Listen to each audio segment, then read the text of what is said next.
Hartlike goeienaand aan elkeen. Welkom dat jy kon inskakel vanaand vir hierdie Sabbat opening. Ek hoop dat jy 'n geseënde week gehad het en dat jy daarom nou 'n bietjie na ruste kan kom.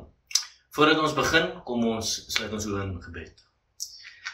Liewe Heer, wat 'n week was dit nie waar ons maar weer eens besig was, gehardloop het van punt tot punt, maar ook daar waar U ons gehelp het in ons werk en ons omstandighede, miskien maklike tye, miskien moeilike tye.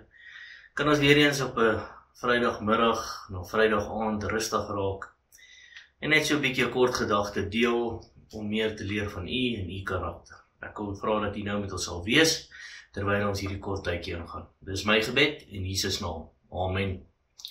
So vanaand wil ek bietjie met U praat oor meer tyd, en as daar een persoon is wat hierdie onderwerp nodig het, is dit verseker aan my kant.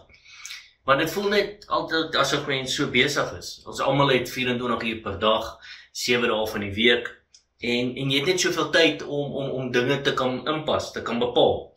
Maar op die einde van die dag is ons elkeen maar in beheer van ons eie tyd, ons eie skedules, en daar kom altyd die woorde uit, en ek is een van wat altyd sê, ek het nie tyd nie, daar is nie tyd nie, alles word op 99 gedoen, en het voel net asof het al hoe meer besig geraak.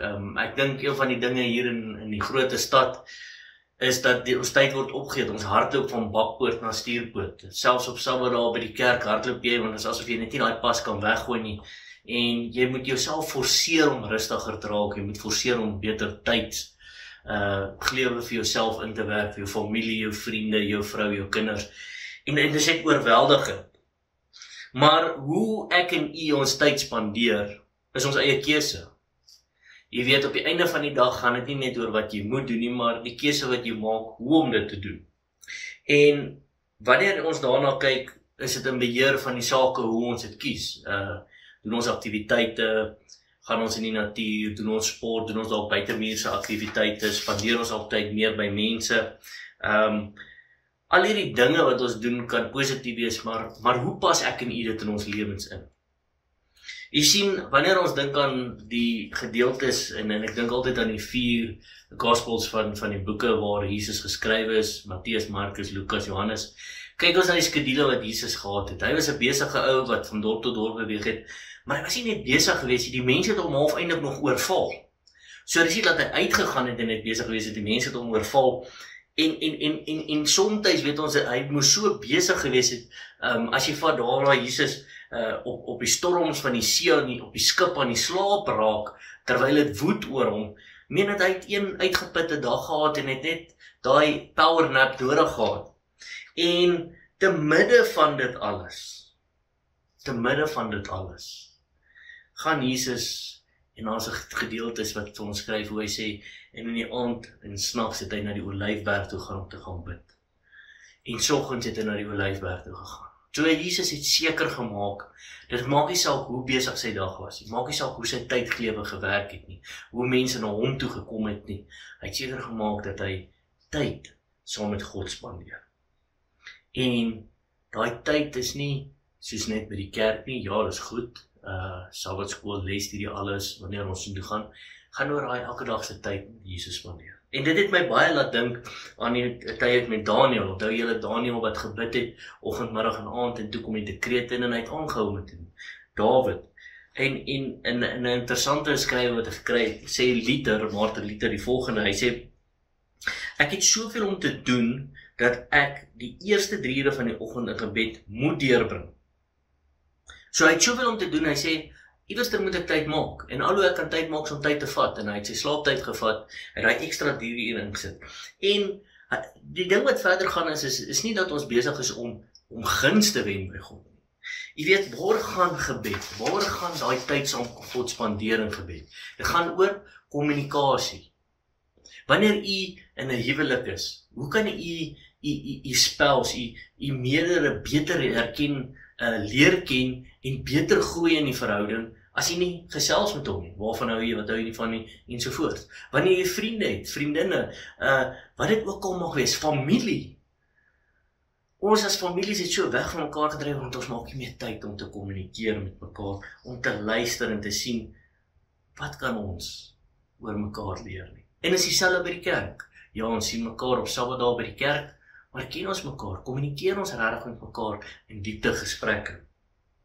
En dit is waar ons kan kyk, die belangrike ding is daar waar Jesus vir ons wys, maak nie saak wat gebeur het nie, hy het kommunikasie met sy God altyd probeer hou. 'n Voorbeeld van vroegoggende, laataande, daar waar hy net 'n bietjie tyd gemaak het en gesê het, hierdie tydjie sonder ek af om met die Here 'n beter verhouding te bou. Jy sien op die einde van die dag is dit baie interessant vir my. Somtyds verslaap ek ook in die oggend en dan jaag jy hier werk toe en die hele dag is net die mekaar en alles val net door mekaar en dan onthou jy ewe skielik. Ek het vergeet om tyd te maak met God vanoggend. Ek het dalk vergeet om dalk net selfs 'n kort gebed te maak. Maar net daai 5 minute tot 'n halfuur te vat en te sê, Here, goeiemôre, help my deur die dag.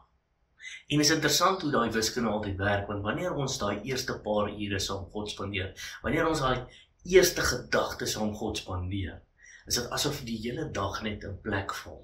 Ek weet nie wie van julle dit al ervaar nie, maar ek ervaar dit baie in my lewe. Daai oggend wat ek vergeet is dit chaoties, en wanneer ek nie met God begin nie, is dit asof alles net nie wil reg vloei. So dit is belangrik vir ons om daai tyd te maak. So my boodskap vandag vir u is kom ons maak weer tyd met die Here. Kom ons maak weer spesiale tyd. Want daai tyd is hoe ons God beter leer ken en hoe ons nader aan God se karakter kan kom. Kom ons sluit die oë. Liewe Here, ons is dankbaar vir u goedheid en die liefde en dat ons weer eens kan kyk hoe ons daai tyd moet uitkoop. In Efesiërs 5:16 sê hy, koop die tyd uit, want die tyd is min. Here, mag ons tyd uitkoop saam met u. Net soos die Bybel het vir ons sê, om daai tyd uit te koop en meer tyd te maak. Maar Here, dit is nie net omdat ons dit moet doen nie, dit is omdat ons dit wil doen. Want ons wil u beter verstaan, ons wil 'n beter verhouding met u bou. Want die dag as u op die wolke kom, Here, gaan ons u dalk wel vir die eerste keer sien met ons oë. Maar ons gaan klaar om verhouding tot u wees. Wees met ons in die res van die Sabbat, maak ons rustig en kalm. Maak dat ons karakter sal bou teen opsigte in u voetspore te volg. Ieder en elkeen van ons. Here, tyd is 'n verantwoordelikheid en is 'n keuse wat ons het. Help ons om dit reg te doen, reg te spandeer, soos wat dit u wil is, elke dag van ons lewens. Ons bid en vra nie eweneens want ons het verdien nie. Help ons hierin en laat u wil geskied. Amen. Baie dankie vir die saamkyk. Mag u 'n geweldige, rustige aand hê en 'n bitter geseënde Sabbat hê. Tot ons mekaar weer sien. Totsiens.